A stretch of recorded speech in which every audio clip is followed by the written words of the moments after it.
Hello, this is Marshall Zhukov, and here we are together again on YouTube. Got a request from somebody whose name I'll probably have to put right there in a little box.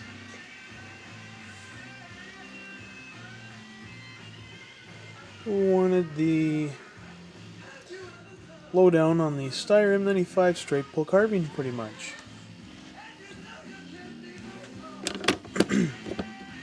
This one right here I bought from Classic Arms, 3w.classicarms as one word .us. Okay, it's not going to stay, but they're pretty short carbines, and boy do they punch a wallop when you shoot them.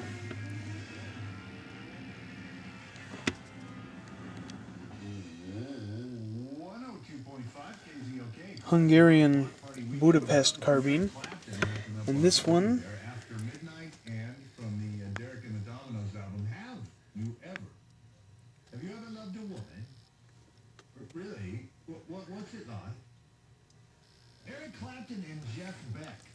is another M95. I bought this one at Big 5. I decided to refinish the stock on it, so I sanded off all of the old finish and smoothed the stock out via sanding, and then applied boiled linseed oil, and it looks pretty good.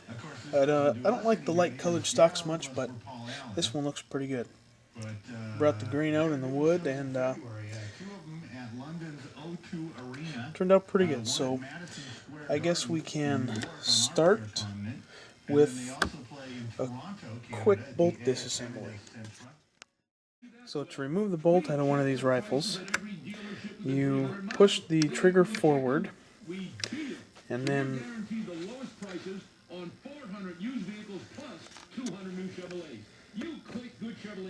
this one just happened to stay. You pull the bolt out, but if you're not going to disassemble the bolt, sometimes you want to be real careful with this, and sometimes you can tell if you push it all the way into battery and then pull it back out, if the bolt head is gonna snap in and rotate back.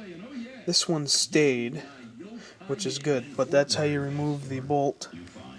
And don't drop it, because if you drop it too hard and you just want to take the bolt out to clean it or something, that bolt head's a bitch to get back in sometimes. There's a trick where you can stick a dime in here that'll help hold it, and then you get it lined up to go back in, and then remove the dime once you get the bolt head inside the groove. So, yeah, the trigger works here, but by pushing it forward, pushes that piece out of the way and allows you to remove it. Okay, the first thing we're going to need to do if you take the bolt out like this is tap it so we get the bolt head to settle normally. We're going to pull the cocking piece back, but just need to make sure that the safety stays,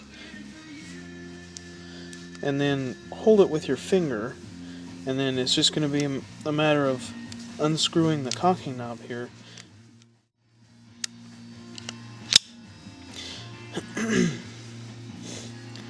So it comes out like that. You'll want to make sure when you put the cocking piece back on that it's in that same position so it doesn't get in the way. Then it might take a little bit of force and pressure, but the bolt will spin out of the lugs along with the extractor arm. And this one is a little oily from when I oiled it up last time. But this is the part where you want to be careful. This piece here we're going to unscrew, but it's under spring pressure, so I'm just going to use a rag and hang on to it nice and tight, because it'll pop off. It doesn't unscrew too far. You can see there's not a whole lot of thread on there, but it's enough to hold it in place.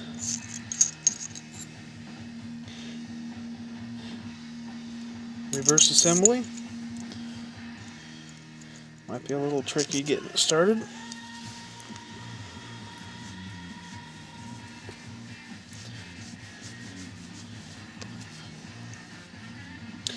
You'll want to make sure this is lined up in the grooves. Screw it down all the way until it's tight, and then back it off until it lines up. So we're going to get it started in there. Take the extractor, stick it back on. It's going to have to line up with the lugs on the head, and as you push it down and in, it'll take a little finagling. So once we get it lined up here, one thing we're going to want to be careful of is the safety. We're going to need to make sure it's up out of the way in the up position anyways, because when you put it in, if you don't do it right, the firing pin, I think we could see that, the firing pin's going to be in the way.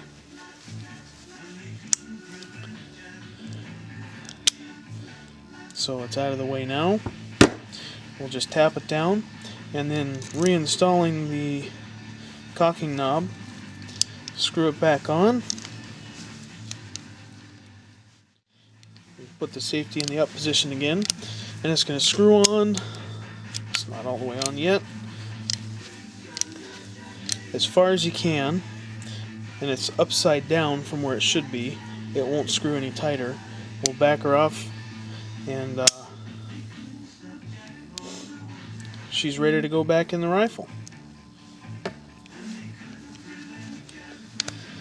This might stay by itself. Yeah, I got a lucky bolt or something. This one will stay out by itself. Some do, some don't.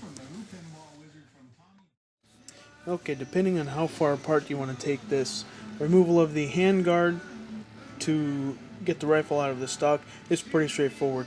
We're going to remove this screw and then the screw on the other side.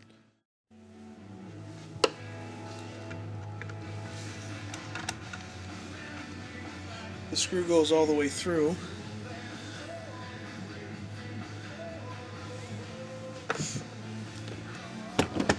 Flip her over, get the other one. And our barrel bands will, I should say, should slide right off. This was a $75 rifle from Classic Arms. It has a small crack in the stock. I'm not sure. It's right here. Probably can't even see that. I'll get a close-up of that. But that's one of the reasons they were selling them for so cheap. And then we will remove the action screws next.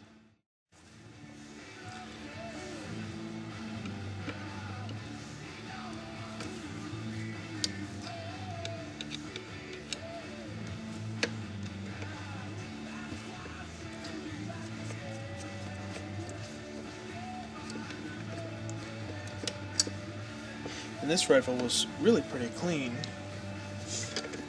When I bought it, there wasn't too bad.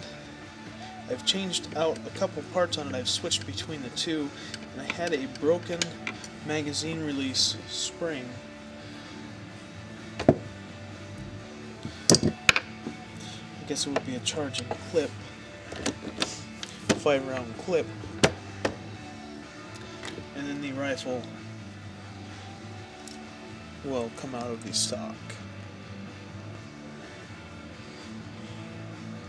The trigger mechanism is interesting. It's held in by a pin. Push the pin out, and you can remove the trigger parts.